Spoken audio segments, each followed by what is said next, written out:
এই দেশের মধ্যে 7 বছরের শিশু রামিসাও বাঁচতে পারেনি। প্রথমে শিশু রামিসাকে ধর্ষণ করা হয়, পরবর্তীতে তাকে নির্মমভাবে দুনিয়া থেকে সরিয়ে দেওয়া হয়। কি দোষ ছিল এই ছোট্ট শিশুটির? ও তো কারোর সাথে কোনো অন্যায় করেনি।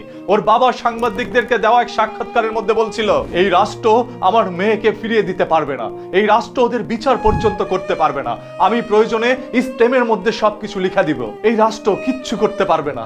আমার ছোট্ট মেয়েটা, আমি যখন ঘরে আসতাম তখন ও আমাকে দেখে ফ্রিজ থেকে শরবত বের করে দিত। প্রতিদিন এই ছোট্ট বাচ্চাটি বুঝতো আমি ঘরে আসলে আমার কতটুকু পানির পিপাসা লাগে। আজ ঘরে আসলে আর কেউ বাবা বলে ডাকে না, আজ ঘরে আসলে আর কোনো মেয়ে আমাকে শরবত বানিয়ে দেয় না।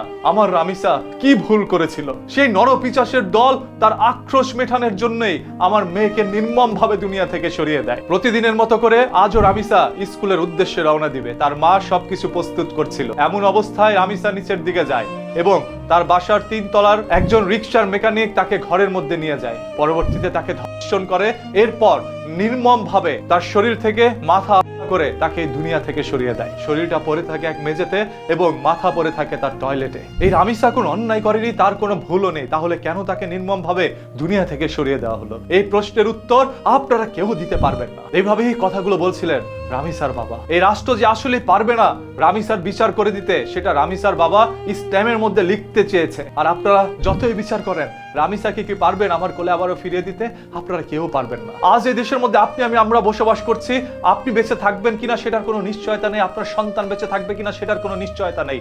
যে কোনো সময় তাদের মনের আক্রোশ মেটানোর জন্য আপনার আমার সন্তানকে নির্মমভাবে দুনিয়া থেকে সরিয়ে দিতে পারে, তাহলে আমরা কোন দেশের মধ্যে বসবাস করছি? আজ পুরো সোশ্যাল মিডিয়া একরকম তোলপাড় হয়ে যাচ্ছে। রামিসাকে নিয়ে অনেকেই পোস্ট করে যাচ্ছেন, তবে আমি চ্যালেঞ্জ দিয়ে বলতে পারি আর মাত্র 4 থেকে 5 দিন পর আপনারা সবাই তাকে ভুলে যাবেন। নতুন একটি টপিক আসবে, সেটা নিয়ে সবাই আবার আলোচনা করা শুরু করবেন। তবে রামিসার কথা আপনারা ভুলে যাবেন, এটা 100% সত্য। এরকম হাজারো রামিসার জীবন আমাদের বাংলাদেশের মধ্যে গিয়েছে শুধুমাত্র বিনা অপরাধে। এই দেশের মধ্যে আপনি যে অপরাধ করছেন না, এটাই আপনার সব থেকে বড় অপরাধ। এই দেশের মধ্যে নিরপরাধীদের প্রতি জুলুম হয় সব থেকে বেশি এবং অপরাধীরা বুক ফুলে সমাজের মধ্যে ঘুরে বেড়ায়, কারণ তাদেরকে ভয় পায় এই আমাদের দেশের জনগণ। তাদের পিছনে থাকে এক কালো শক্তি। এই শক্তির যোগান কে দিচ্ছে? সর্বশেষ রামিসাকে মহান আল্লাহ তাআলা জান্নাত নসিব করুক এবং এরকম করে আর কোনো রামিসার জীবন যেন না যায়, সেদিকে সবাই সতর্ক থাকবেন। যে এরকম একটি নির্মম ঘটনা ঘটিয়েছে তার যেন সর্বোচ্চ শাস্তি হয়, এটাই আমরা সবাই চাই, এটাই বাংলাদেশের জনগণের দাবি।